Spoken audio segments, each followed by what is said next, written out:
Corals. Corals are generally classified as either hard coral or soft coral. Hard corals are the primary reef-building animals and are responsible for the limestone foundation of tropical coral reefs. Although soft corals do not have the reef-building capacity of hard corals, they and their cousins gorgonians, sea fans, and sea whips form an important part of the coral reef system, occurring in most reef habitats and displaying a dazzling array of colors and shapes. Hard corals versus soft corals. Hard corals are architects of coral reefs known as the reef-building corals or hermatypes, while soft corals are known as hermatypes or non-reef building corals. Hard corals have hard skeletons made of limestone or calcium carbonate, while soft corals have soft and bendable skeletons often resembling plants or trees. Hard corals have 6 tentacles on their polyps, while in the soft corals have 8 tentacles on their polyps. In hard corals, it depends on microscopic plants called zooxanthellae, which live in the tissue of the polyps. In soft corals, some but not all of soft corals depend on zooxanthellae. Hard corals are only found in tropical waters, while soft corals can grow in cool, dark regions like caves where reef-building corals cannot survive. Hard coral examples include brain coral and elkhorn coral. The examples in soft corals include leather coral and tree coral. Hard corals are responsible for building the single largest biological structure in the world, the 2,300 kilometers long Great Barrier Reef in Australia.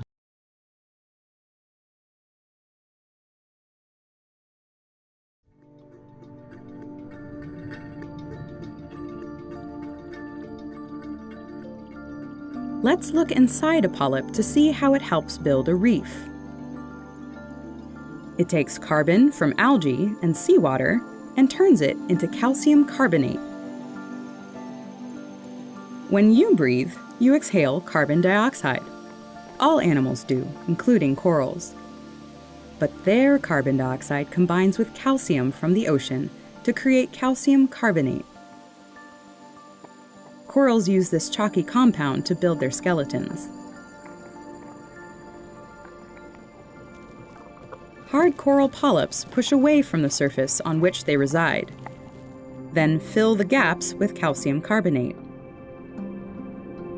Repeating this process over and over, they construct an entire reef.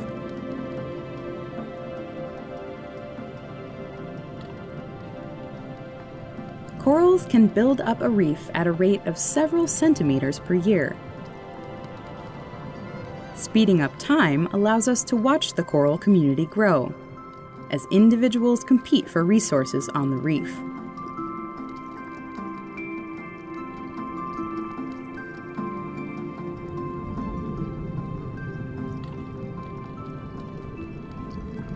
This slow, steady process can go on for a long time. Some reef structures are centuries old.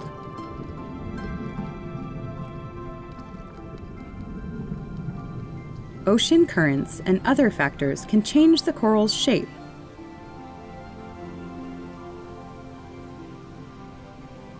The same species can look quite different depending on something as simple as how fast the surrounding water is moving. We call this attribute plasticity. Corals' flexible response to their environment helps them adapt to a changing world.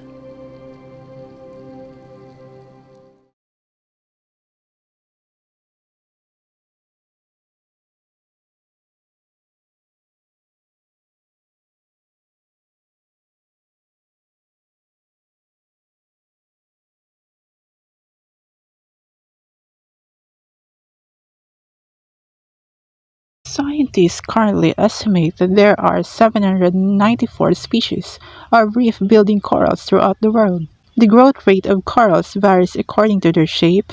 A massive coral may grow just 4 millimeters per year, whereas a branching coral can grow up to 10 centimeters per year.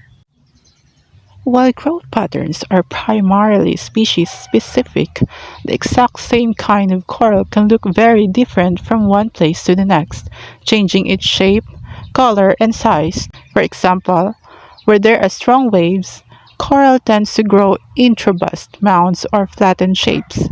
In more sheltered areas, they grow into more intricate shapes, such as delicate branching patterns. A simple way to categorize corals is based on their different shapes. Corals can be classified into 10 general growth forms. Number 1. Branching. Numerous branches with the secondary branches, while the acorn has large, sturdy, and flattened branches.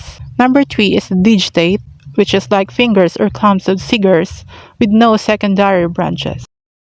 Number 4 is encrusting. Encrusting grows as a thin layer against a hard rocky surface. And another one is the table, which is the broad horizontal surfaces with the fused branches. Number 6 is a foliose, plate-like portions rising above the substrate similar to the open petals of a rose. Number 7 is massive. Massive is a ball-shaped or boulder-like and can be as small as an egg or large as a house. Number 8 is submassive. Submassive have knobs, columns, or wedges protruding from an encrusting base. Next one is the mushroom, which resembles the top of mushrooms, mostly solitary, leaving unattached to any underlying substrate. And last but not the least is the flower or cup. It looks like flowers or like egg cups that have been squashed, elongated, or twisted.